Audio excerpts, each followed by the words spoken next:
Now, the media fraternity is coming to oppose the move by the president to make amendments to the media bill. According to the Media Council, the president's proposed amendments further deprive the media its freedom and space. And just before we go on with that, we will be having the CEO of the Media Council of Kenya, Haron Mwangi, in just a moment from now to tell us more about these amendments that he feels will eventually lead to gagging the media. Also coming out in the defense of the media is a section of politicians led by the former Prime Minister Raila Odinga. Here is what they had to say. Mheshimiwa Uhuru Kenyatta tulidhani atasaidia wa Kenya. Sasa yeye ameanza kufanya ile mchezo tu ilikuwa inafanywa zamani. Ya ile tunaita game of musical chairs. Unarudisha kiti pande hii. Wakenya wanasema rekebisha hapa kwa sababu uhuru wa kusema ni uhuru ambao Wakenya wamejipa katika katiba ya Kenya. Kwa hivyo haiko jukumu ya bunge ama Mheshimiwa Rais kuchukua huo uhuru. The National Assembly has already enacted the Kenya Information and Communication Bill, which contains severe limitations on the freedom of the media in Kenya. And as promised, we have the CEO of the Media Council of Kenya to tell us more about this. Haron, thank you very much for your time this evening. Now, the president has returned the bill to Parliament, and we're still not happy. Why is that? Thank you so much for having me in the studio tonight, and just to highlight on a few things that we still think are still constraining media freedom. And first and foremost, we still feel that Article 34 has not been addressed adequately.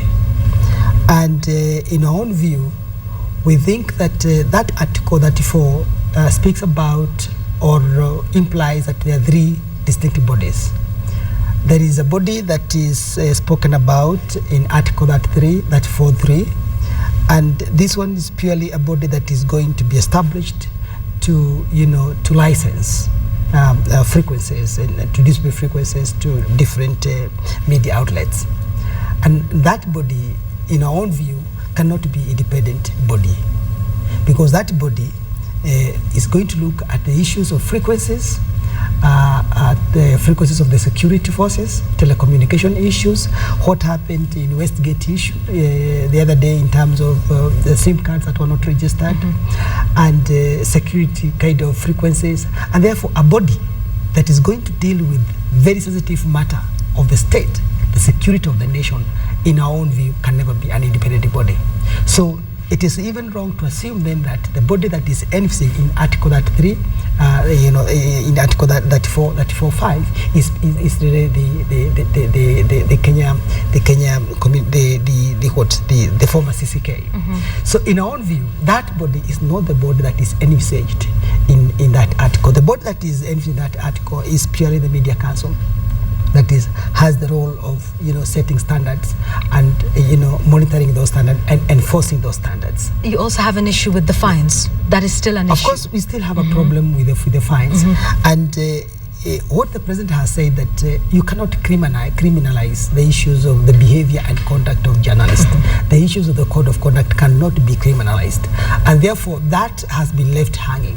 And we are therefore saying that if it cannot be criminalized then, and it is within the preserve of the Media Council, because the code of conduct is within the Media Act or the Media Bill, so to speak, then it means that we may need to have a complaints commission as it is now, as opposed to having the issues of the media, being dealt by the multimedia tribunal. Very quickly, because we don't have time. I know there's also the issue of the tribunal and the body that takes a look at the ethics and conduct of journalists and other media practitioners.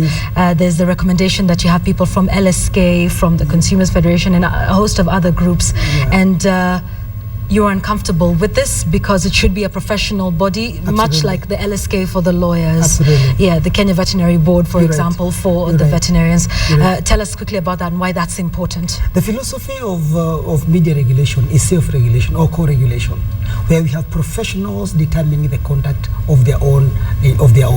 And therefore, when you say that other people that are outside that area of specialization really are going to determine or to judge as to whether your behavior is, within within the profession expectation of the conduct, then that is already wrong.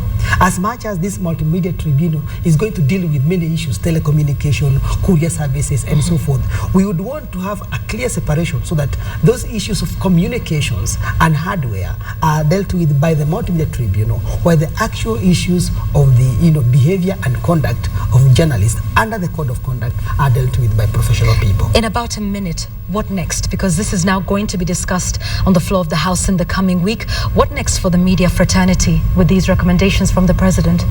I think we have Monday or maybe Monday and Tuesday to still engage the members of Parliament, those people that still feel that and who are supporting us and feeling that this law is not good enough in terms of giving us space, and therefore those 2 days possibly are going to change the tide and maybe have many people that are going to understand the essence of the media freedom and why we want it. Okay, thank you very much, Haron Mwangi, who's the CEO of the Media Council of Kenya, talking to us about the recommendations that were made by the President when he declined to sign that media bill. It's now going back to Parliament, and we will be keeping you updated on that debate that happens on Tuesday.